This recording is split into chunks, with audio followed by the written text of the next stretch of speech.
live from the Elliott Avenue Studios, this is The Barbershop. Brought to you by Trufant Auto Detail, the official auto detail provider of the Seattle Seahawks. And by the Trufant Family Foundation, an organization aimed at improving the community one kid at a time. With Marcus Trufant, here's T. Holla. Welcome back to another episode of The Barbershop Show.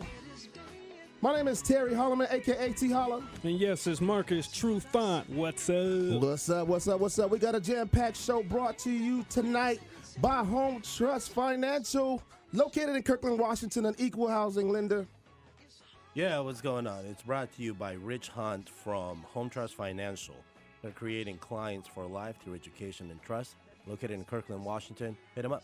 That's right. Go check them out. They take care of all your mortgage and loan needs. We got a hell of a show packed up for you guys tonight.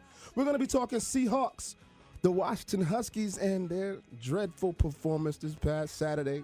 I'm sure Cougs are all happy across the country right now, including Marcus Trufant, pumped up about your Cougs, right? Go Cougs! Go Cougs. And we are going to play a game that we know here in the barbershop as Winners and Pretenders. It's been a while since we played Winners and Pretenders True, so we thought we'd bring it back to the old school, man. You ready for this? Let's do it, man. Let's do it. Hey, man, I got to say, man, you know, we are now in full swing Seattle weather right now.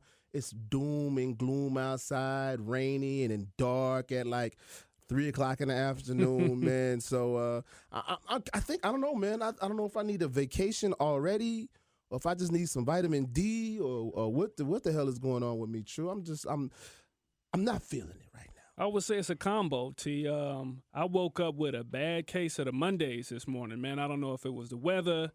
I don't know if it was because the kids, all of them seemed like they had attitudes this morning. And, you know, when you're trying to get them all at the house and get them to school, it can be rough. And I was trying to be the nice guy this morning. I told the wife, just chill and you stay home and I'll take the kids. Usually that's our thing. We go and take the kids together, you know, as the family awesome couple that we are. Come out together and get the kids ready and just take them both take them to school. But, yeah, man, things was crazy. So I think it is the weather, man. It was stank. It's nasty. The leaves done changed color. They stuck all over the ground, and you slipping and sliding when you come in the house. My shoes is wet. So it's real ugly right now. It is real ugly, man. I'm going to tell you really before we get into the proceedings this evening, I got to tell you, man, speaking about the weather, and you talking about the leaves and stuff all over the place. So, you know, I live, like, out in the country, in right? The sticks. In the wilderness. Yeah. Deep. Man, so I figured, man, I had leaves packed up and piled up on my driveway. And it's a kind of a longer driveway, right? So they're everywhere. It's like a barricade almost trying to get into my house, right? Because there's so many trees. And I'm thinking, okay, I'm gonna do my, you know, husbandly duty, my manly duty. I'm gonna get out there and blow some leaves and rake some leaves and do all that stuff, right? I think it was last Friday.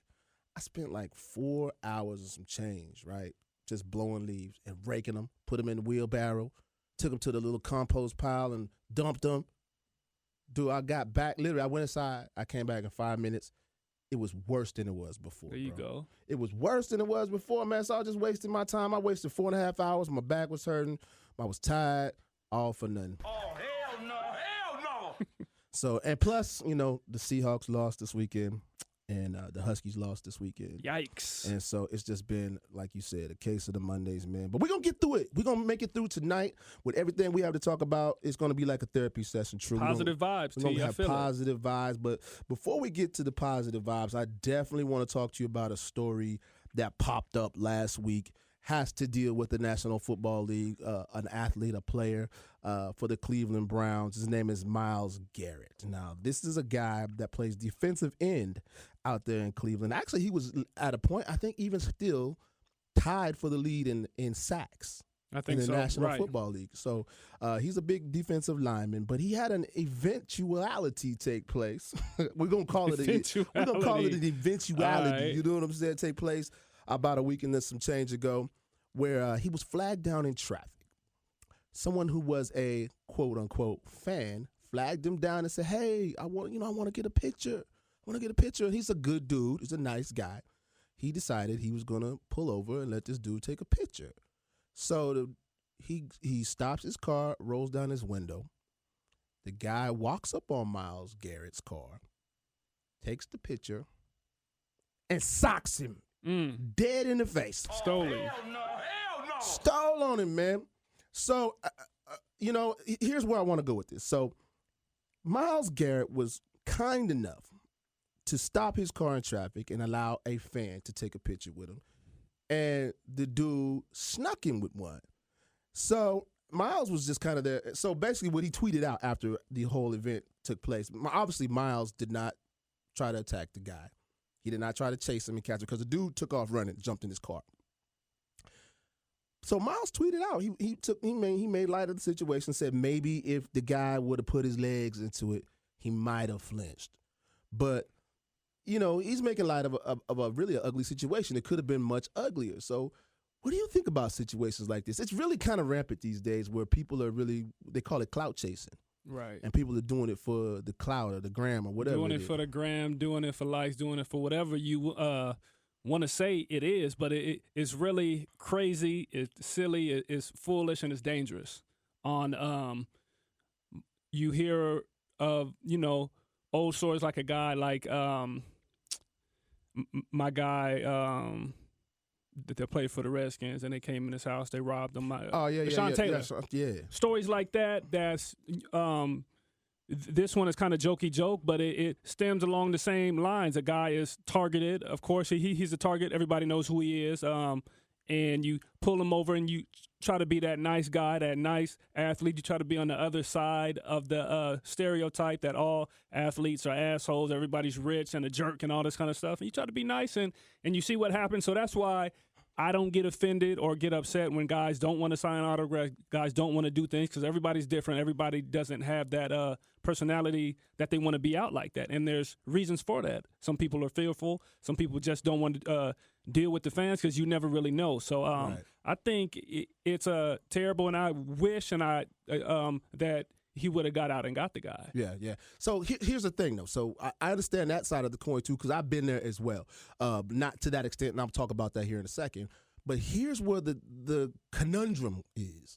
So what happens now if Myles Garrett gets socked in the face and he gets out of his car and beats the dog mess out of this dude, which he obviously can do? Because you think about it, Myles Garrett is 6'4", 270 pounds, and he's not the average 6'4", 270 pounds. He's a well-trained. Is he 270? 270. I didn't know he was that big. He's probably bigger than that. Right. I want to put a picture of him on our Twitter account. So if you guys log into Barbershop Show _ on Twitter, I'm going to put a picture of Myles Garrett up there, and you let me know if you would sock this dude in the face, even if he wasn't looking. I don't know if I would on my, you know what I'm saying, right now. You call yourself a tough guy, I think too, I'm pretty teacher. That's saying a lot. But no, so if Myles gets out of the car and pummels this dude and beats him half to death, now he's the bad guy. So, you know what I'm saying? So in whose eyes? In the eye of the law? In the eye of the law. How far does the self-defense go? Well, see, that's the thing. Do you have the color for the cause? You know what I'm saying? So, I mean, I hate to go there with it, but even still, like, so even if we don't even take color into consideration, let's just say he's just a bigger guy, right? And he just beats this dude, pummels him, and the dude wants to maybe, if he doesn't get charged in the court of law, there's still an opportunity for this guy to say, I have damages. He beat me and broke my jaw, blacked my eye. I have this mental condition now. I want $700,000. But I sell out of court right now. Sell out of court right now for $50. Right. Yeah. That's the ugly side of it. That's why it's so nasty, T. And that's the world we live in now. So, but the other side of it is that we talk about all the time is the apology side of it, of to get on TV and say, I'm sorry for what I did. Y'all please excuse me, as if you're the athlete or the movie star or the mom of a kid that's trying to just get them into college that already has the money. There's these heartfelt apologies that nowadays people give, and they tear up on TV, and it's all forgotten. It's on Twitter heavy for a couple weeks, then after that, it's like it never happened. So, Myles, I know we saying if and woulda, but if he pummels this dude and nothing really happens, and he gives an apology and he punched me and I just felt like I was, I really had to protect my family, I mean, he might be able to get away with it. Yeah. But today. So I guess what True is saying, all you got to do is apologize, huh? I just simply got to do better. Apologize. Millennialness. Oh, you gotta apologize, True. No, at the end of the day, I think he did the right thing. It's tough, I would say, and the story I was alluding to earlier is I'm not a professional football player. I'm not an athlete like that at all. We have the Barbershop group, right? That's online on Facebook. 16,000 strong, wild and crazy group, and things get wild and crazy in there from time to time. The official Barbershop. The official. On your that's Facebook. Right. If you go there, you're going to find us. But sometimes it gets crazy and heated in there. And last week, one of the members, and we have members that walk, they run the gamut of the entire spectrum of people in society. You know what I'm saying? We have super hard right wing guys in there that are super Trump supporters, and we have people in there that are so liberal and left that it's ridiculous. So Right. and they all go back and forth all day long with these different things. But anyways, long story short is I had to kick somebody out of the group last week for disrespecting Senator or Congressman Elijah Cummings, who passed away last week. The guy got on there and said he was glad that Elijah had passed away. Right. So I kicked him out of the group. You can't have it. You Can't can't do have it. Can't work, can't live with it. So kicked him out, and he immediately went into my inbox with the threats. Right. Like what he gonna do and how weak I am, and I'm a liberal pussy. Right. And he makes more than me in a day than, he makes more than me in one day than I make all year, and all this stuff. Balling. And the Terry that is not T Holla, that is T-Bone, the cats that used to know me as T-Bone, I was getting ready to go left on him. Like, what's happening? Where you want to do it at? Right. But understanding that now we do things that are out in the public and out in the limelight, you can't react that way. Right.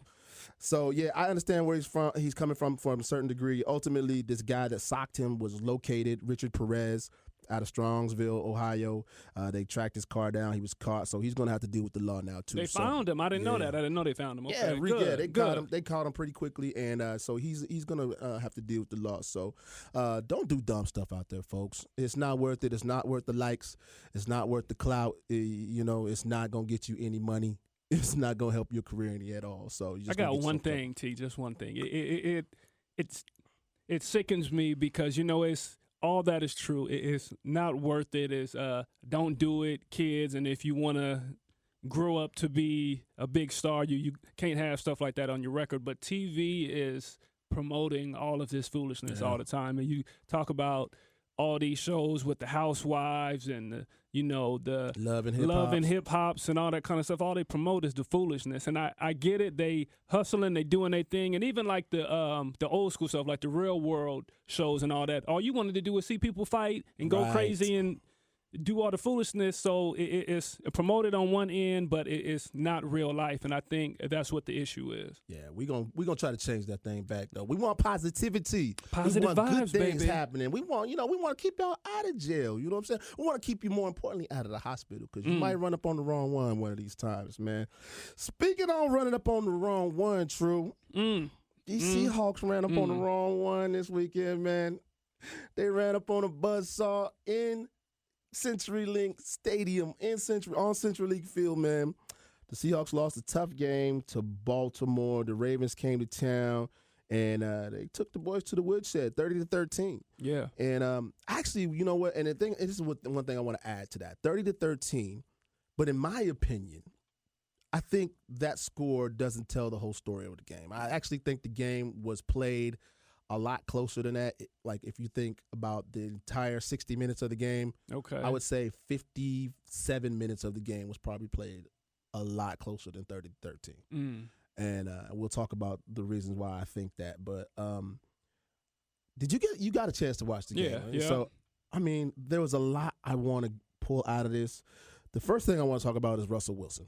And last week on the Barbershop Show, we talked about Russell Wilson, and he was on a tear. He was having an MVP-type season, At that point, he had 14 touchdowns, no interceptions, throwing for a gang of yards. He was leading the entire NFL in quarterback passer rating. I think the next closest person to him was like 12 points behind.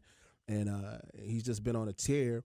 And come Saturday afternoon, it kind of all fell apart. And it was really catapulted by an interception that he threw. To University of Washington graduate, Marcus Peters. But first of all, I want to get your impressions on the game, and then secondly, what you thought about Russell and his performance in this one. Well, last week I talked about how Russell was pretty much walking on water. When we both talked about that, and he still is, of course, an elite quarterback, but he did some things that was out of character. Right. Decision making.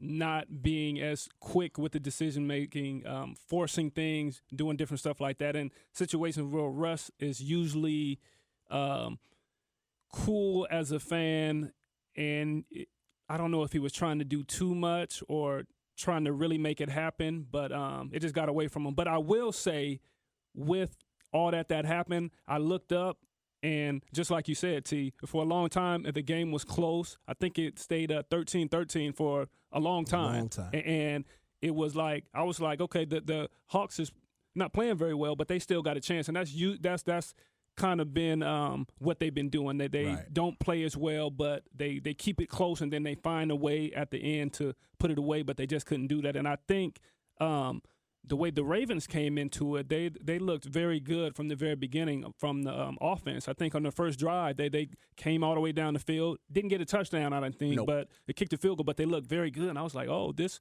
could be a long day if they keep going like this. Right, and that's what happened. You know what I'm saying? They drove the ball down the field early in the game, and they looked dynamic. They were putting up a lot of yards. But the Seahawks did what they do on defense. They bend but don't break. They held them to actually 2 field goals in the first half. What happened was, and I think this was the big difference in the game, was the fact that, especially in the National Football League, but anywhere you play football, if your defense is able to score, if you're able to score on defense, that really puts the opposing team, especially their offense, in a bind. Because now you have to play makeup on offense for something that happened on defense. Right. And they were able to score on Russell's first interception of the year to the crib. With a pick 6 by Marcus Peters. Now, the crazy thing about this is, so Marcus Peters, just 7 days before, was playing for the Los Angeles Rams. 7 days before. He actually had an interception in that last game for the Rams. Right. And then 7 days later, he's all the way across the country in Baltimore playing for the Ravens. He was good enough to say, hey, listen, we're going to play this kid. Game 1, we don't care how long he's been in camp. He's picked it up that fast within the last 7 days, and we put him on the field. And sure enough, first game, pick 6 against Russell Wilson, takes it to the house. Now, you got a chance to see that play. Yep. What do you think happened? Because, of course, it looked like to the average person like Russ, made a bad read, made a bad call. Was it a bad read or was it a great play? Combination, bad read, late throw. It looked like it might have been cover 2. Peters is one of those corners that I say is not a technician, usually a feast or famine guy. So he gets a lot of interceptions, and I know he's been to the Pro Bowl, but even he'll tell you, or I know his coaches will tell you, that technique and being consistent really ain't his thing, but he takes a lot of chances, and he really didn't have to do much on that one. Russ kind of threw it right to him, and the receiver kind of just chilled out a little bit. I think it was cover 2. It was a late read, and Russ was really just trying to make something happen, and a bad play. It was a bad play on Russ's part, but again, a great play for the defense. Absolutely, and I know you love that regardless. Right. You know what I'm saying? Watching the defensive guy, cornerback, get his opportunity, put his hands on the ball, and take it to the house. It looked like a young True out there, matter of fact. A young True. It was a great play, and we're gonna definitely talk about Mr. Peters later on in the show. But the other thing that happened in the game, and it happened late in the game, was a fumble by DK Metcalf. And I think, that was another point where it ended up being the nail in the coffin. I think that was the part where the game really got away from the Seahawks, and they did not have a chance anymore. Because like you said before, normally the Seahawks always have a chance up until the last whistle is blown. And, they had got the ball. They were going to try to mount a drive coming out of their own end zone at about the 20-yard line. DK Metcalf made a pretty good catch and turned and tried to make a move, and he switched the ball from his inside hand, which was his right hand, to his left hand, and the ball just squirted out. Mm-hmm. And, it looked like, pigs on slop. The defense was coming to get that ball. You saw Earl Thomas punch at it, and they ended up taking it back to the house for a scoop and score. So that put the nail in the coffin for him. But what I really, really wanted to talk to you about was the performance of Baltimore Ravens quarterback Lamar Jackson. My impression of the kid, he's the best dual threat quarterback to hit the National Football League since Michael Vick. So as somebody who played in the league, I think you played against Vick, didn't you? Yep, I did. And it wasn't no fun. It ain't no fun. I guarantee it wasn't no fun. What do you think about Lamar Jackson when you see him out there? I think the thing about Lamar Jackson and the Michael Vick comparison, he's a much better passer, much better. You think he's a better passer than Vick? Well, I say passer as far as reading the defenses, doing stuff like that. When you play Michael Vick, you could almost play one side of the field because Michael Vick wasn't going to go read, and then he wasn't going to come back. So he was either first two reads and then take off. So, it was different. When you got this guy, he's really quarterbacking out there, and he makes jokes about, okay, they thought I was a running back and all this kind of stuff. And the dude could do a lot more than just run. Even when he's running, he's able to look down the field and try to see if guys are still open. But the dude is, like, out there like he's in the backyard, man, playing, street ball on the street, and his cars on the street. He making everybody miss, and it's crazy to see, and it's pretty fun to see, man. And I like to see his type of football, man. This is the way the National Football League is going, so I like it. And so that's what the other thing. So when we saw him, he seemed like he was so elusive, and it was like slippery. Like you look like you had him lined up, but then you really don't. Right. You look like you got him pulled down, but you really don't. You look like Seahawks might not have been ready. Yeah. Seahawks wasn't ready. Like obviously, I think it was different. They haven't played a guy like this, so it was just one of those things. It was a shot. Yeah. So and as you alluded to just a second ago, he's kind of changing the way football is being played at that position in the National Football League, and I would agree. I think he is reinventing it to a certain degree. Like now, we see a lot of quarterbacks that are able to do things like, you can't really do what he does because he's on another level. As you know, there are some people who play the game that are just on another level. Even though the National Football League is full of, I would say, some of the best athletes in the world, there are 2 or 3 guys that are just freaks that can do stuff that nobody else on the planet can do. So, and he's one of them. But you see that there are other quarterbacks around the National Football League that are playing the game that way, like Patrick Mahomes, like Kyler Murray, what's his name down there in Houston, Watson. I should know that because he's my quarterback on my fantasy team. By the way, it was a total loss of a weekend for me. The Seahawks lost, the Huskies lost, and my fantasy football team lost. Like Deshaun Watson really I can say this because it's our podcast. He shit the bed for me. He didn't get a lot of points for me this weekend. He's been balling too. He's been balling. So it's crazy. Yeah. So Lamar Jackson is one of the guys that is reinventing the position right now. But my question to you is, looking at what he was doing versus the Seahawks, he ran for 116 yards, and he's run for 100 yards a few times already this season. Is that sustainable? Like, can a quarterback really do that for an entire career? You running all over the field, putting wear and tear on your tires. You're getting banged up. Can a quarterback do that for a whole career? I don't think it matters.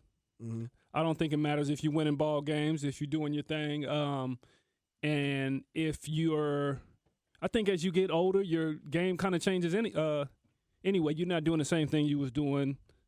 As you was a rookie, you take more chances, you fly around, you do different stuff. As you grow, you learn how to preserve your body. So I think that's what he's going to do, but I think he'll continue to be a threat. He'll just learn to be a better passer, and the offensive coordinators will cater to his game, and they'll make it work. But I think this young man has a bright future, and I wish him the best. And I know that we're supposed to be homers, but yeah. I was kind of rooting for some of the young guys.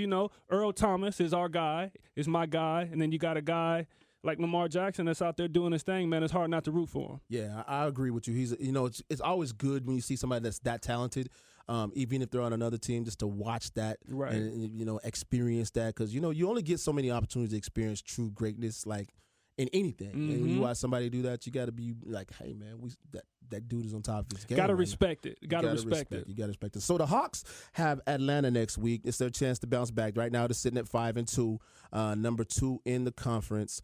The NFC West is a monster right now. I think it might be the best conference in all of football. And they're going to head down and play the Falcons, who might be in what I'm not sure, maybe not the best conference in the country. I think there might be a new job opening in Atlanta here soon. So what's up? You guys looking for a job? Could be, man. It You could be. You think Dan Quinn is on the hot seat down in Atlanta? I know he's on the hot seat. And them fans down there, we know how great the 12s are. The Falcons fans are good when it's going great. And I think they would agree. They seem to want to jump ship fast. I don't know, but I know enough. But Dan Quinn could be in a little bit of trouble. And I like DQ. Yeah. I like DQ. I like his style. He comes from the Pete Carroll tree and everything that he did up here.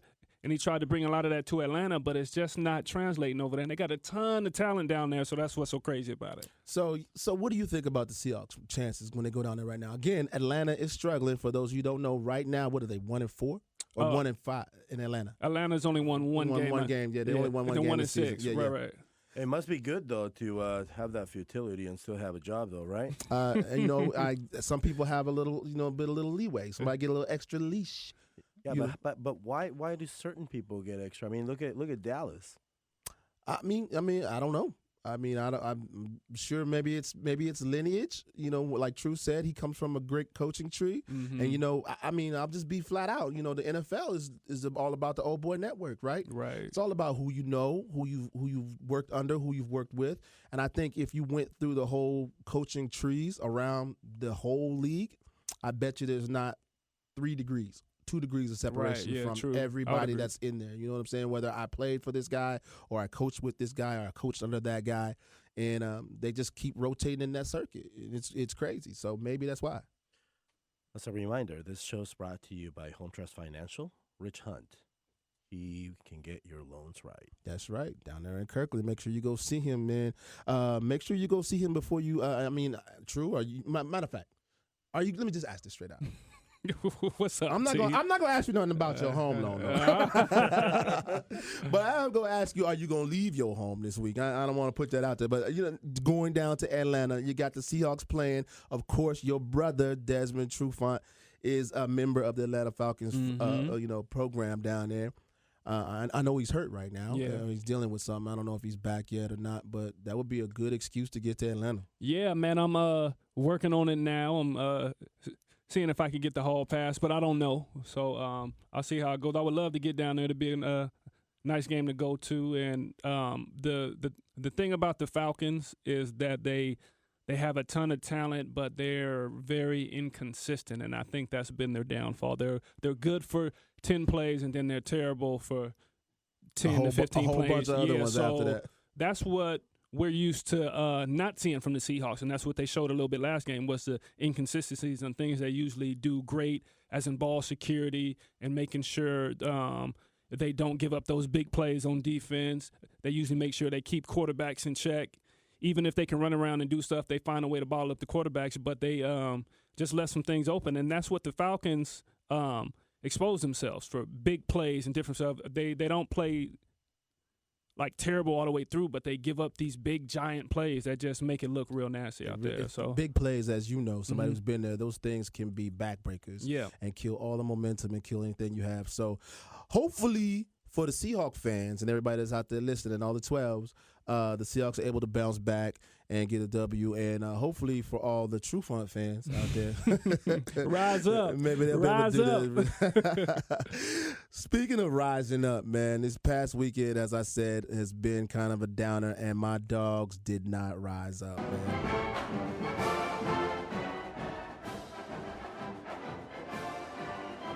You just bow down to Washington? It didn't take place this weekend, True.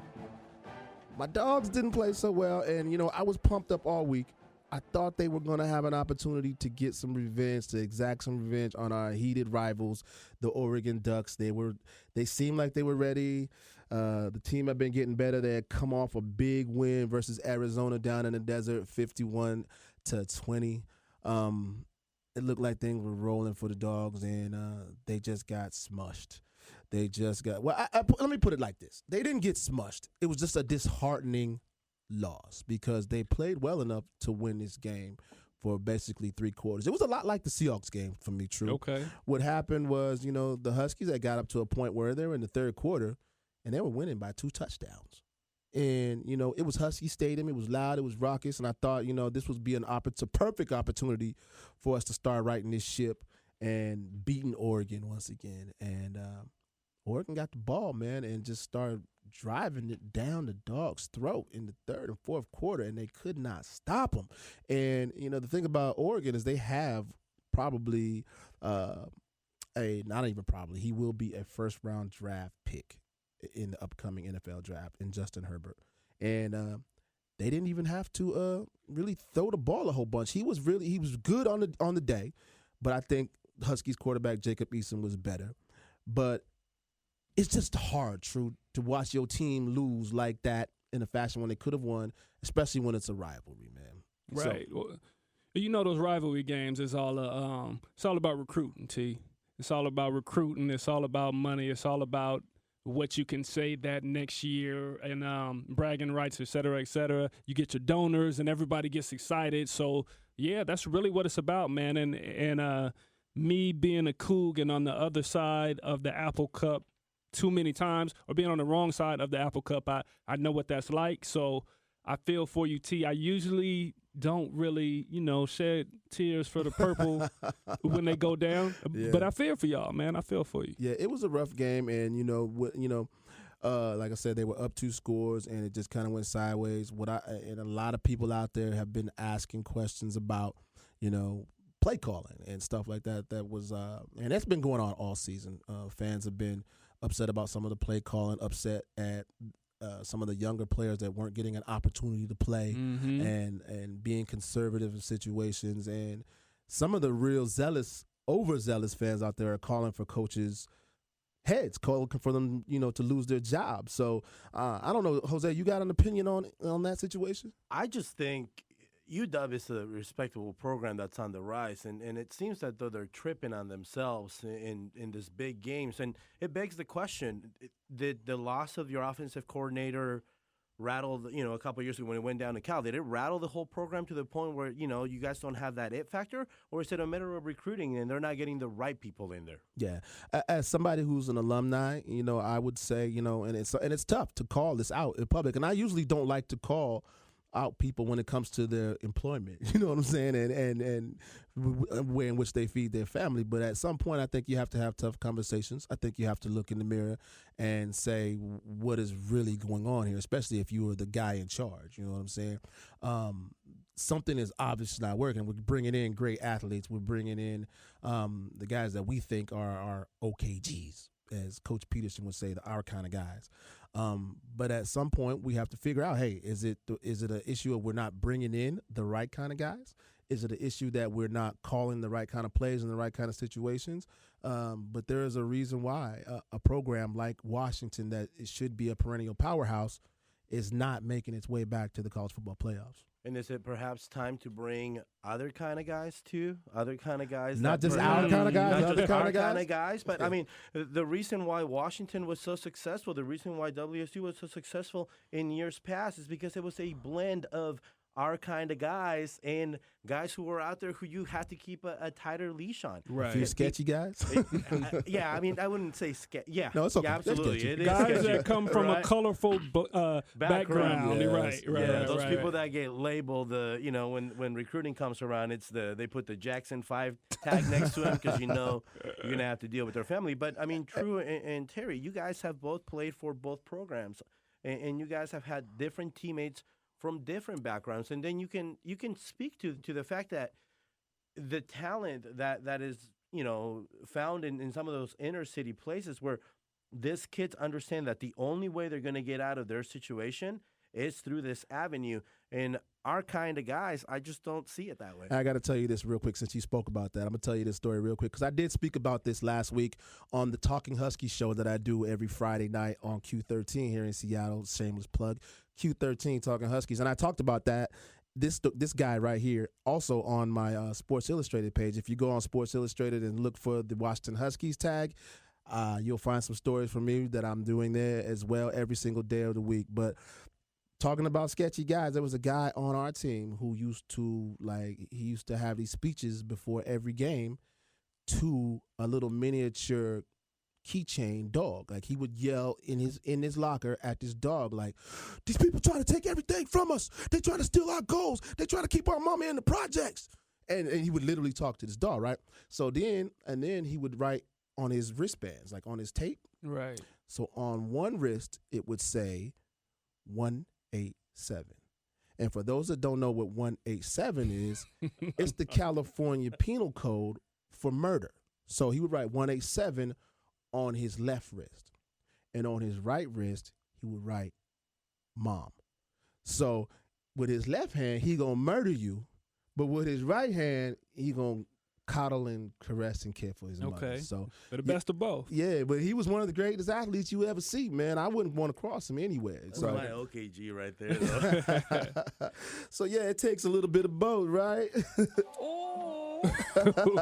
I would say something about the what's it called, going out and getting our type of guys, man. It's one of those things. When you're a player, you love to play with those type of guys that I guess a little loose cannon, a little crazy. Those are the guys that are, in my experience, are the best teammates, because they really they get excited, they go a little crazy, but they love hard though. They treat the team like they're your family, like they're your brothers, and they really ride for you. So that's very interesting that you say that, Jose, that sometimes, going out and getting people that are our type of guys or guys that may fit the mold isn't always the best thing. So I'm totally down for that, man. And I got my foundation, the True Family Foundation, is about the community and is about uplifting those kids that are looked at as being guys that may be cast out, but we're looking to get them to a level to where they can be successful, but and not treat them like the outcast, man. So it was very interesting that you said that, because that fits right along, of course, with my mission, man. I'm just trying to change how these kids are viewed and how they're looked at, man. It's crazy. And one of the things that's so important about you doing that and the work that you guys are doing in the community, you and Terry, volunteering, hosting events and all that stuff, is that in this room there is a product of that, right? I'm a product of I was a benefactor of people like you doing the things that you guys are doing to better the community. So, shout out to everybody that's doing good in the community. And if you ever get a chance to help out in the community, please do so. It's so important. And you may just be helping the next person that can help you. Yeah. Speaking about, kids that need a little love and need a little extra push and a little hug from time to time. True, you want to talk about how your Cougars did this weekend? I know from time. And to be honest, like I kind of been off the Cougs. I know that they came out kind of hot this week, and they did some good. But I want to see the consistency. And people was upset, kind of that Leach kind of came at the kids, kind of called them out after the game last week, and talking about how soft and lazy, et cetera, that the kids are. But like I said, I think it was a good thing. If that's going to ruffle your feathers a little bit too much as a player, you really don't need to be a part of the program. It's bigger than that. It's not all about your feelings. I know that's what the new thing is, but the Cougs got to show me more. They came out, they look good, but I'm not smiling just yet. You're not all the way on board yet? Nope. Okay, so Cougs, you out there listening, man? You got to step up your game. Show me more. True wants more, but it's all still. I believe you when you say it, man. Go Cougs! You can't deny it. So always go Cougs. Hey, speaking of keeping on going on with the show, last weekend was it was a tough one if you were in Seattle, if you were a fan of the Huskies and soccer, the Sounders. And it's tough because the Sounders have been playing very good. It was a big game for them, and it happened to be at the same time as the Husky game. So I know, Jose, you follow the Sounders real tough, and they made their way into the playoffs once again. So Tell me what I need to know about the Sounders. Well, if you guys are free Wednesday night, they have a game. The game is actually broadcasted by KJR as well. So, shout out to KJR for always putting on for the city, the big sports, big things that they're doing here. Sounders advance in a crazy game, man. It was 3-3 all the way up until overtime. I know Marcus is now into soccer because his daughter plays soccer, so he knows everything about it. Every Saturday I do. Yeah. Yeah. So Sounders actually advanced. Jordan Morris, who is a young man from Mercer Island, tore his knee up last year, so he was out. So this was his real coming out party for the playoffs. He scored 3 goals. Oh, wow. As Marcus enjoys soccer on Saturdays, he knows that's not easy to do. That's big. Yeah. So they have a game here on Wednesday. They host another playoff game Wednesday night, 7 p.m. CenturyLink Field against Real Salt Lake, who knocked off the Portland Timbers, which is the biggest rival. So it should be good, man. If you guys get a chance, you should come out. Yes, sir. Go out there and check those Sounders out. Good luck to them as well. We support them. We send our heart out to them. We with them. We rocking with them. Anything to support the Seattle teams, for sure, we with it, man. Before we get out of here, True, we got to take a chance to play this game called Winners and Pretenders. It's been a while. It's been a while since we've done it. Old school Winners and Pretenders. When we talk about a situation or a person or a place or a thing, and we decide right here tonight in the barbershop whether that thing is a winner or whether it's a pretender. So the first thing I want to talk to you about is a hip-hop star. We won't call him a star, and we'll call him hip-hop too, but I think he's just a little bit different. His name is Tekashi 6ix9ine, and you guys have probably heard his name in the news and lately in social media a lot because he's been in trouble. He's a big mouth, and he was associated with a gang, a notorious gang out of New York. He basically bought his way into a gang, but he really wanted to prove he belonged, so he started doing some dumbass gang stuff. Right. And he got in trouble, and he was facing some very serious charges, facing life, some things that included conspiracy to commit murder, armed robbery, fraudulent business dealings. He was in possession of AR-15. Like, his guys that got together and did some shootings and killed some people, right? And he went to prison, and he made a deal and started telling on some people, and that's why he's getting clowned on social media. But all that aside, him being a quote-unquote tough guy, while he's locked up, he secured a deal that when he is released, and he will be released because he made this deal, that he's get snitched, snitch gets snitched. Right. That he's signed a deal for $10 million. Whoa.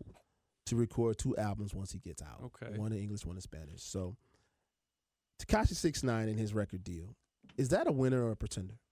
That is a winner. Winner. How is that a winner? I say it's a winner, man. You turning a bad situation into good, and the company or whatever that gave them the money is thinking that they gonna go viral, they gonna do this, they gonna do that, which they probably are. So not so much a win for 6ix9ine, but for the company. And I'm putting my business hat on right now because that's what I do, is business. It's good business, man. It's good business, and you're gonna be all over social, all over everything as soon as you get out. All right, Jose, I got to get you to chime in on this, man. What do you think, Tekashi 6ix9ine deal, winner or pretender? Pretender, man. By the way, that Spanish album, the Spanish community that's on some. Of course. I would imagine he's a snitch, and he got purple and pink hair. So if I was a Spanish community, I would disown him too. Yeah, and you know what? And I'll put my business hat, and I'll say that from a revenue standpoint, you're absolutely right. They're going to bring in money. This is $10 million in advertising they're spending. Mm-hmm. But what does that say to the other artists that they're representing? Yeah, they don't care. Well, yeah. I'll use you until I can replace you, right? Yep. It's okay. So we got one winner in Marcus, and we got a pretender in Jose. I'm going to be the decision maker here. And again, like I said, if I'm a business, I know that it's going to make money. But on the flip side, all money ain't good money. You know what I'm saying? I don't know if I want my business and my brand associated with not just a guy who's a reputed, not just a reputed thug. You know what I'm saying? That's all fine and dandy. We know we got those everywhere, but now he's a reputed snitch, and then now we got all these other notorious things that are associated with it. I don't want to be associated with it, so it is a. Oh, yes, I'm the great pretender. Marcus Peters, who we had talked about earlier on in this show, He's just been recently traded to the Baltimore Ravens. He, stepped in last week versus the Seahawks, made a great play, pick 6. But he's been I think thought of around the league as a notorious headache in the locker room and amongst coaching staffs. And he's a loose cannon. You know he is. And, he was at first with Kansas City. Then he got traded to Los Angeles. And now he's in Baltimore. Is he worth the headache? Is he worth everything that you get with a Marcus Peters? True. I think so. So I'm going to call him a winner, T. And you see what he did on Sunday. I did. You saw what he did on Sunday. Took a pick to the crib, and that's what he does, man. But like I said, he's a feast or famine. But if you get him in the right defensive scheme where he's able to take those chances and kind of play free, I think it's a good look. So Marcus Peters, he played with my brother Dez, so I got love for him, man. He's fam of Money Lynch, so hey, baby, that's how we do it. So shout out to Yark, Lil Marcus Peters, and do your thing. All right. So you want to go, Jose? Yeah, I mean, results are good in the preseason, but what is that gonna? I mean, during the season, but what is that gonna do when push comes to shove and people get tired of it? That season is long, right? And you're good to me now, but True, you know this. Yeah, you're only one bad day away from being a headache, and then that headache, compounds, and next thing you know, people are talking and like, hey man, like less showboating and more coverage. More results, right, yeah. So you think he's a pretender? I think he's a pretender. All right. We got one winner, one pretender. I want to throw a number out for you guys real quick. The number is 25. Okay. Do you guys have any idea what the significance of the number 25 is?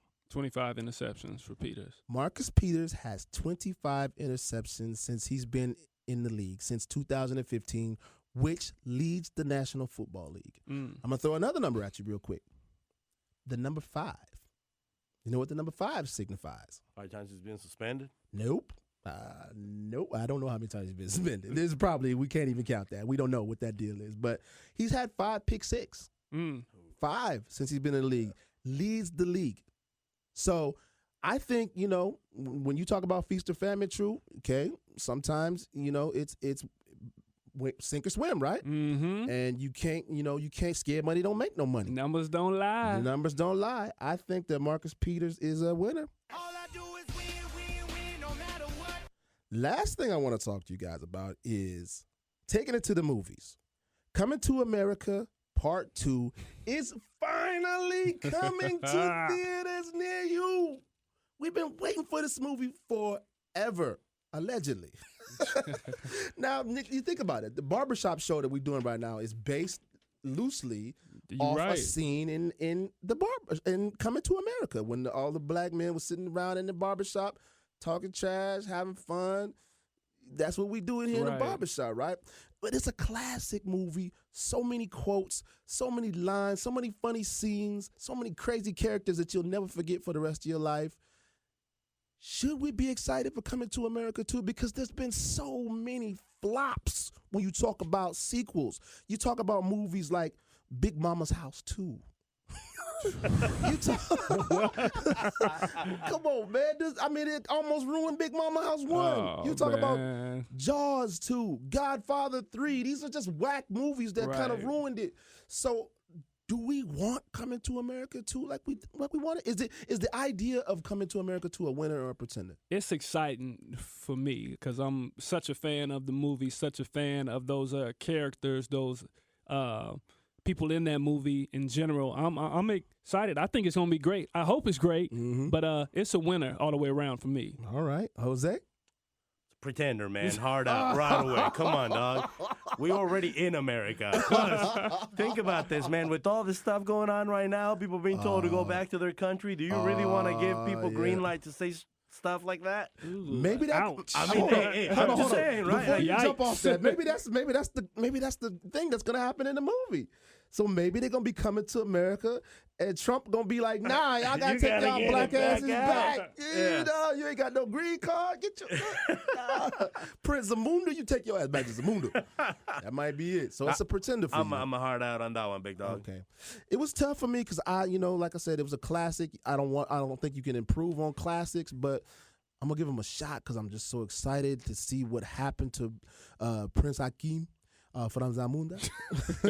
You know what I'm saying? And the royal court. You know, he got married, obviously. So why is he coming back to America? What's gonna happen next? That green card didn't go through. Yeah, maybe he got sent back. So I don't know, man. I'm excited about it. I'm looking forward to it. August 2020, they're coming back. Eddie Murphy, Arsenio Hall, and the whole cast. All they do, you know. All I do is win, no matter what. It's going to be a good time, just like we had a good time here tonight in the barbershop. Thank you all for listening. Please stay tuned. Every single week, we're going to be bringing the show back to you. True, where can they find us on social media? They can find us on Twitter at @barbershopshow_ and on Instagram at Barbershop Show. Check us out. That's right. And, of course, we want to thank our sponsors, Home Trust Loans, for being here for us. Home Trust Financial, they're creating clients for life through education and trust, located in Kirkland, Washington. Give them a shout out. Visit them, hometrustloans.com. That's right. So until next time, be good to yourself, be good to everybody else. It's Teeth and True signing out from the barbershop.